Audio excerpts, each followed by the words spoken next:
Hello friends, hello உறவுகளே, எல்லாருக்கும் வணக்கம். எல்லோரும் எப்படி இருக்கீங்க? நல்லா இருக்கீங்களா? சாப்பிட்டீங்களா?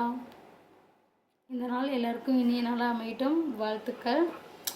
ரொம்ப நாளாக உங்களுக்கு பார்த்திங்கன்னா வீடியோஸ் நான் போடாமல் இருந்தேன். குக்கிங் வீடியோஸ் போட முடியல, ரீல்ஸும் அப்டேட் பண்ண முடியல. என்ன ரீசன் பார்த்திங்கன்னா இப்போலாம் லைவ் வரதே இல்லை.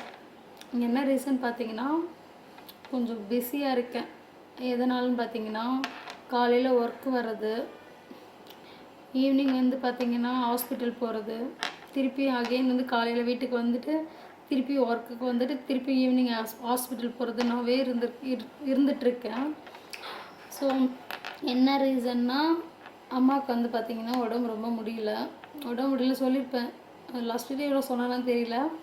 அம்மாவுக்கு கண்ணில் லெஃப்ட் சைட் கண்ணில் பார்த்திங்கன்னா கண் பொறை சொல்லுவாங்கள்ல, கருவிழிக்கு முன்னாடி ஒரு பொறை மாரி தோல் மாரி ஒன்று வளரும்.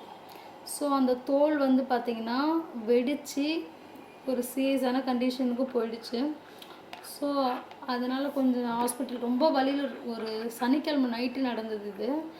2 நாளாக வலியில் அவங்க அழுதுகிட்டே இருக்காங்க. கண்ட்ரோல் பண்ணவே முடியல. நானும் ப்ரைவேட்லேயும் கூப்பிட்டு போயிட்டு கண் ட்ராப்ஸு எல்லாமே பார்த்தோம். பட் அப்பயும் அது ரெக்கவர் ஆகலை. சரி, ஓகே, சண்டே வரைக்கும் பார்த்தோம், வலி குறையவே இல்லை. ரொம்ப அழுவ ஆரம்பிச்சிட்டாங்க. ஸோ என்ன பண்ணேன், நான் ஹாஸ்பிட்டல் கூப்பிட்டு போனேன். ப்ரைவேட் ஹாஸ்பிட்டலுக்கு கூப்பிட்டு போனேன். பேர் மென்ஷன் பண்ண விரும்பலை. அங்கே போகும்போது என்ன ஆச்சுன்னு பார்த்தீங்கன்னா ரொம்ப எக்ஸ்பென்சிவாக காசு கேட்டாங்க. பட் அந்த இடத்துல அந்த அமௌண்ட் கொடுக்குற இடத்துல நாங்கள் இல்லை, ஃபர்ஸ்ட் ஆஃப் ஆல். ஸோ அதனால் என்ன பண்ணேன், அது அன்றைக்கி பார்த்திங்கன்னா மண்டே நான் லீவ் போட்டேன். என்னை வேலைக்கு ஜாயின் பண்ணி 1 வீக் கூட ஆகல, அதுக்குள்ளே லீவ் ஆகிடுச்சு. மேம்கிட்ட சொன்னேன், மேம் அக்செப்ட் பண்ணிவிட்டு லீவ் கொடுத்தாங்க. ஸோ அன்றைக்கி லீவ் போட்டு மண்டே லீவ் போட்டு மார்னிங் ஒரு 9 o'clock ப்ரைவேட் ஹாஸ்பிட்டல் கூப்பிட்டு போனேன், பெரிய ஹாஸ்பிட்டல். பார்த்திங்கன்னா அங்கே கேட்ட அமௌண்ட் எங்கிட்ட இல்லை. ஸோ ஓகே, என்ன பண்ணலாம், அம்மாவுக்கும் வலி கண்ட்ரோல் பண்ண முடியல. சரி, ஓகே, நம்ம என்ன பண்ணலான்னு பிளான் பண்ணும்போது அம்மா சொன்னாங்க, நம்ம எக்மோர் போயிடலாம், எக்மோர் கண் ஆஸ்பத்திரி இருக்குது அப்படின்னாங்க. சரி போவோன்னு சொல்லிட்டு அங்கே இட்டுன்னு போனேன். ஆல்மோஸ்ட் நாங்கள் போன டைம் என்ன பார்த்திங்கன்னா ஓபி முடிகிற டைம் கரெக்டாக 12:50 போயிட்டோம். அப்படி போகும்போது டாக்டர்ஸ் எல்லாருமே கிளம்புற டைம் ஆகிடுச்சு. அப்படி இருந்தும் டாக்டர்ஸ் என்ன பண்ணாங்க, அம்மாவுக்கு செக் பண்ணி பார்த்துட்டு ஒரு சில செக்கப் மட்டும் தான் பண்ண முடிஞ்சிச்சு. ஏன்னா 12 o'clock ஒரு சில செக்கப்லாம் க்ளோஸ் பண்ணிவிடுவாங்க. ஸோ செக் பண்ணி பார்த்துட்டு கண் ரொம்ப மோசமாக இருக்குது, பெட்டில் அட்மிட் பண்ணி தான் பார்க்க முடியும் அப்படின்னு சொல்லிட்டாங்க. அந்த சுச்சுவேஷனில் நான் என்ன பண்ணேன், நான் யார் யார் போகணுன்னு பார்த்தீங்கன்னா அம்மா, நான், என் பையன் 3 பேர் தான் போனோம். ஸோ அப்படி போகும்போது பெட்டில் அம்மாவை அட்மிட் பண்ண சொல்லிட்டாங்க. நான் என் பையனை வச்சுக்கிட்டு நான் மேலே கீழே அங்கங்கே அலைஞ்சிட்ருக்கேன். ஏன்னா இட்டுன்னு போகணும்ல, ஒன்று ஃபுல் எல்லா செக்கப் எடுக்கணும்ல, அதனால் அப்படி அட்மிட் பண்ணி பெட்டில் அம்மாவை சேர்த்ததுக்கப்புறம் ஒரு சில ட்ராப்ஸ் கொடுத்தாங்க, டேப்லெட்ஸ் கொடுத்தாங்க. சீரியஸ்லி சொல்கிறேன், 3 நாள் வழியில் துடித்தவங்க அந்த ட்ராப்ஸு டேப்லெட்ஸு நான் அகெயின் அதுக்கு முன்னாடி நாளே பார்த்தீங்கன்னா நான் ப்ரைவேட்லாம் கூப்பிட்டு போயிட்டு வந்தேன். பட் அது ரெக்கவர் ஆகலை. பட் இங்கே கொடுத்த டேப்லெட்ஸ் மருந்து எல்லாமே அவங்க வலியை கண்ட்ரோல் பண்ணிடுச்சு. கண் அவ்வளோ ரெட், எப்படி தக்காளி பழத்தோட கண் அவ்வளோ ரெட் ஆகிடுச்சு. ஸோ அந்த டைமில் என்ன பண்ணேன், அந்த மருந்து ஊற்றினோன்னே லைட்டாக கொஞ்சம் ஒயிட் தெரிய ஆரம்பிச்சிச்சு. பட் இப்போயும் அம்மாவோட கண் ஃபுல்லாக ரெட்டு. அந்த பொறை நல்லா ரொம்ப அதிகமாக இருக்குது அப்படி இருந்த மாரி சொன்னாங்க. ஸோ அதுக்கப்புறம் இந்த ஒரு 2-3 மண்டேலேருந்து செக்கப் பண்ணிகிட்டே இருக்காங்க கண்ணுக்கு. ஃபஸ்ட் நாள் சொன்னாங்க கண் பொறை ரொம்ப முத்திடுச்சு, வெடிக்கிற ஸ்டேஜில் இருக்குதுன்னு சொல்லி மண்டே சொன்னாங்க, மண்டே நைட்டு. திருப்பி டியூஸ்டே என்ன சொன்னாங்க, இல்லைம்மா இன்னும் ஐ டெஸ்ட் பண்ணணும் அப்படின்னு சொல்லிட்டு கண்ணுக்கு இன்னும் செக் பண்ணி பார்த்தா கண் பொறை வெடிச்சிருச்சு. ஸோ லென்ஸு கண் பொறை எடுத்ததுக்கப்புறம் தான் லென்ஸு எப்படி இருக்குதுன்னு நம்ம ஐடென்டிஃபை பண்ண முடியும் அப்படின்னு சொல்லிட்டாங்க. திருப்பி அதுக்கு அடுத்த நாள் டெஸ்ட்டுக்கு போகும்போது இல்லைம்மா உள்ளேயும் ரொம்ப மோசமாகிடுச்சு அப்படின்னு சொல்லிட்டாங்க. ஃபைனலாக இன்றைக்கி என்ன சொல்லியிருக்காங்கன்னு பார்த்தீங்கன்னா, கண் பொறை எடுத்தாலும் லென்ஸ் வச்சாலும் வேஸ்ட்டு தான், அவங்களுக்கு கண் பார்வை வர வாய்ப்பே இல்லை அப்படின்னு சொல்லிட்டாங்க. ரொம்ப கஷ்டமாக இருக்குது. எங்களுக்காக ரொம்ப கஷ்டப்பட்டவங்க கிட்டத்தட்ட ஒரு 18 வருஷத்துக்கு மேலே ஒரு சிங்கிள் பேரண்ட்டாக. 18 சொல்லும்போது எனக்கு தெரிஞ்சு எங்கள் அப்பா என்னை விட்டு எங்கள் அம்மா விட்டுட்டு போகும்போது எனக்கு 11 இயர்ஸ். இப்போ வந்து பார்த்திங்கன்னா எனக்கு 32 இயர்ஸ் ஆகுது. ஆல்மோஸ்ட் ஒரு 20 இயர்ஸ் மேலேயே எங்களை தனியாக வளர்த்துருக்காங்க, 3 பொம்பளை பிள்ளைங்கள. சரிங்களா, சிங்கிள் பேரண்ட்டாக இருந்து வளர்த்து தான் நிம்மதியாக சந்தோஷமாக இருக்க வேண்டிய அந்த நேரத்தில் தன்னுடைய கண் பார்வையும் அவங்க இழக்கிற அளவுக்கு ஆயிடுச்சேன்ற ஒரு கவலை எனக்கு ரொம்ப அதிகமாகிடுச்சு. கால்லேருந்து எப்படி சொல்கிறது, ரொம்ப கஷ்டமாக அழுது அழுது அழுது அழுது ரொம்ப அப்செட் ஆகிட்டேன். நான் தான் சொல்லியிருக்கேனே உங்ககிட்ட, என்னோடய கஷ்டமாக இருந்தாலும் என் சந்தோஷமாக இருந்தாலும் எனக்கு உங்ககிட்ட ஷேர் பண்ணதுக்கப்புறம் ஒரு மனசு நிறைவு கிடைக்குது அப்படின்றதுனால தான் உங்ககிட்ட ஷேர் பண்ணுறேன். அண்ணா இதெல்லாம் எங்ககிட்ட வந்து சொல்லிகிட்ருக்க, இதெல்லாம் பணத்துக்காக தான் சொல்கிற அப்படின்னு நினைக்காதீங்க. ஃபர்ஸ்ட் ஆஃப் ஆல் எனக்கு வந்து அவ்வளோ பெரிய ரிலேட்டிவ்ஸ் யாருமே கிடையாது. இப்போ அம்மாவை யார் பார்த்துக்கிறேன்னு பார்த்தீங்கன்னா, நான் வந்து பார்த்திங்கன்னா காலையில் வந்து வீட்டுக்கு போயிட்டு நான் ஃப்ரெஷ் அப் ஆகிட்டு வேலைக்கு வந்துடுவேன். திருப்பி நைட்டு அம்மா கூட ஹாஸ்பிட்டல் போயிடுவேன். ஸோ இந்த இண்டிவிஜுவல் கேப்பில் வந்து பார்த்திங்கன்னா என் தங்கச்சி 2 தங்கச்சி இருக்காங்கன்னு அவங்களுக்கு தெரியும். ஒரு தங்கச்சி வந்து கன்சீவாக இருக்காங்க. இப்போ தான் 3 மந்த் ஆகுது. அவங்க கிட்டத்தட்ட ஒரு 11 ஹவர்ஸ் ட்ராவல் பண்ணி வரணும்.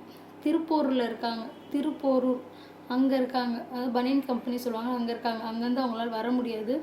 ஸோ இப்போ தான் ப்ரெக்னெண்ட்டாக இருக்காங்க. கிட்டத்தட்ட ஒரு 6 இயர்ஸ் பேக் ப்ரெக்னெண்ட்டாக இருக்காங்க. ஸோ இப்போ இன்னொரு தங்கச்சி, லாஸ்ட் தங்கச்சி நான் தான் அம்மாவை பார்த்துக்குறோம். ஸோ காலையிலேருந்து என்ன பண்ணுவாங்க பார்த்தீங்கன்னா, என் சின்ன தங்கச்சி அம்மா கூட இருப்பாள். ஸோ நான் வேலைக்கு வந்துடுவேன். திருப்பி எனக்கு 8 மணிக்கு வேலை முடிஞ்ச உடனே அம்மாக்கிட்ட போவேன். ஓகேங்களா, நடுவில் ஒரு 5 மணிக்கு அவள் வீட்டுக்கு கிளம்பிடுவாள். ஏன்னா அவளுக்கும் குழந்தைங்க இருக்குது. என் பசங்களையும் அவள் தான் வச்சுருக்கா, அவள் கூட தான் இருக்குது பசங்க. ஏன்னா ஆயிஷாவும் ஸ்கூலுக்கு ஒரு 2-3 நாளாக போகலை. ஏன்னா அவளை பார்த்துக்கவும் அங்கே ஆள் கிடையாது, தம்பியை பார்த்துக்கவும் ஆள் கிடையாது. ஏன்னா எனக்கு ரிலேட்டிவ்ஸ்னு சொல்லிக்கிற அளவுக்கு பெரிய யாருமே கிடையாது, சப்போர்ட் கிடையாது. அதுமாரி ஒரு ஃபேமிலியிலேருந்து வந்தவங்க. அதனால் அம்மாவை தனியாக விட்டுட்டு நான் வேலைக்கு வந்துட்டுருக்கேன். இப்போ என் தங்கச்சி இப்போ கிளம்பியிருப்பா, டைம் ஆகிடுச்சு இல்லையா, 4 ஆகிடுச்சு. அவள் வீட்டுக்கு கிளம்பணும். ஏன்னா அவளும் மாமியார் கூடலாம் இருக்காங்களா, என்னதான் இருந்தாலும் அவங்க ஃபேமிலியும் அவங்க பார்க்கணும். ஏன்னா அவங்க மாமியார் பார்த்திங்கன்னா அவங்களும் உடம்பு முடியாதவங்க. வயசானாலே ஒரு குறிப்பிட்ட வயசுக்கு அப்புறம் நம்ம ஹெல்த் கான்ஷியஸ் எப்படி இருக்குன்னு நம்மளுக்கு தெரியாது இல்லையா. ஸோ அவள் வீட்டுக்கு போய் அவள் சப்போர்ட் பண்ணணும். இப்படி தான் மல்டிப்புளாக மாற்றி மாற்றி பார்த்துக்குறோம். ஸோ நாளைக்கு மெயினாக இது என்னத்துக்காக உங்களுக்கு ரீசனுக்கு நான் ஷேர் பண்ணுறேன்னு பார்த்தீங்கன்னா, நாளைக்கு வந்து அம்மாவுக்கு ஆப்ரேஷன் சொல்லியிருக்காங்க. ஆப்ரேஷனில் என்ன ஒரு பெரிய ப்ராப்ளம்னு பார்த்தீங்கன்னா, கண் ஆப்ரேஷன் பண்ணாலும் அம்மாவுக்கு கண் தெரியுமான்றது டவுட்டு. அதுவும் பார்த்திங்கன்னா left or right, I think left side கண் அம்மாவுக்கு. இந்த சைடு பார்வை லைட்டாக தான் தெரியும். இப்படி தான் எப்படி அம்மாவுக்கு இந்த கண் இப்படி ப்ராப்ளம் ஆச்சுன்னு பார்த்தீங்கன்னா, ஃபர்ஸ்ட் ஆஃப் ஆல் சின்ன வயசில் நான் வந்து 6th படிக்கும்போது, கரெக்டாக நான் 6th படிக்கும்போது ஹாஸ்டலில் படிச்சுட்டு இருந்தோம். சரிங்களா, அப்போ வந்து பார்த்திங்கன்னா அப்பா என்ன பண்ணிட்டாரு, அப்பா அம்மா கூட இருக்கும்போது, அப்போ தான் எங்கள் அம்மா விட்டு எங்கள் அப்பா போகிற டைம், விட்டுட்டு போகிற நேரம், இவ்வளோ பெரிய கல், செம்ம பெரிய கல்லை தூக்கிட்டு அம்மா மண்டையிலே போட்டு அந்த கண் அவ்வளோ பெருசாக வீங்கிடுச்சு ஃப்ரெண்ட்ஸ். நாங்கள் ஹாஸ்டலில் இருக்கும்போது எங்கள் அம்மா வந்து பார்த்திங்கன்னா ஒரு 2-3 வாரமாக பார்க்க வரல. எங்களுக்கு ஒரே அழுவையாயிடுச்சு. நானே என்னோடய பெரிய தங்கச்சியும் ஹாஸ்டலில் படித்தோம், சின்ன தங்கச்சி மட்டும் அம்மா கூட இருந்தான். சரிங்களா, அழுவ, எல்லாரும் அம்மா வராங்க, நம்ம அம்மா வரலையே, என்னாச்சு என்னாச்சு என்னாச்சு, யாருக்கும் ஏக்கம் இருக்கலாம். அந்த காலத்தில் ஃபோன் கிடையாது, எதுவுமே பேச முடியாது. ரொம்ப அழுவிலே இருந்தேன். அப்போது ஒரு 3 வாரம் கழித்து அம்மா வந்தாங்க. வந்து பார்க்கும்போது கண் நல்லா ரொம்ப பெருசு, உண்மையாக சொல்கிறேன், செம்ம பெருசாக வீங்கிருக்கு. என்னம்மா ஆச்சுன்னு கேட்டால் என் அம்மா சொல்லவே இல்லை. அப்புறம் என் தங்கச்சி தான் சொல்கிறேன். என் தங்கச்சி லாஸ்ட் தங்கச்சி எங்கள் அம்மா கூட தான் இருந்தாள். ஆனால் அவள் தான் எங்கள் அம்மாவை கூட்டிகிட்டு போகிறது எல்லாமே லாஸ்ட்டு தங்கச்சி. இன்னும் அப்போ ஒரு 2 வயசு, 2வது 3வது படிச்சிருப்பாள். வந்து அவளை தான் இட்டுன்னு வருவாள் அம்மாவை. அப்புறம் அம்மா கண் அவ்வளோ வீக்கம், அவ்வளோ ரெட்டு. எங்கள் அம்மாவோட கண்ணு போனது எங்கள் அப்பாவால் தான், எங்கள் அம்மாவோட வாழ்க்கை போனது எங்கள் அப்பாவால் தான். ஓகேங்களா, வாழும்போது அவங்க சந்தோஷமாக வாழலை, வயசு இருக்கும்போது அவங்க சந்தோஷமாக இருக்க முடியல, வயசு முடிஞ்சால் அவங்களால கடவுள் கண்ணை இதுமாரி பண்ணிட்டாரேன்னு, கண் இதுமாரி ஆயிடுச்சுன்ற ஒரு கவலை இருக்குது. கடவுள் மேலே தான் நம்பிக்கையாக இருக்கும். ஒரு சில வேர்ட்ஸ் சொல்லுவாங்களே டாக்டருங்களாம், மெடிக்கல் மிராக்கலாக ஒரு விஷயம் நடக்கும் அப்படின்ற ஒரு நம்பிக்கையில் இருக்கும். கண் அம்மாவுக்கு தெரிஞ்சிரும், அப்படின்னு நம்பிக்கையில் இருக்கும். கடவுள் ஏதோ வழி நடத்துவார் அப்படின்ற நம்பிக்கை எனக்கு இருக்குது. ஏன்னா அவங்க வாழ்க்கையில் பட்ட கஷ்டங்கள் துன்பங்கள் சொல்ல வார்த்தையே இல்லை. அவ்வளோ கஷ்டங்கள் இருக்குது. நாங்கள் இருப்போம் பார்த்துப்போம் எல்லாமே இருக்குது. பட் கண் இல்லாதது எவ்வளோ கஷ்டம் தெரியுமா?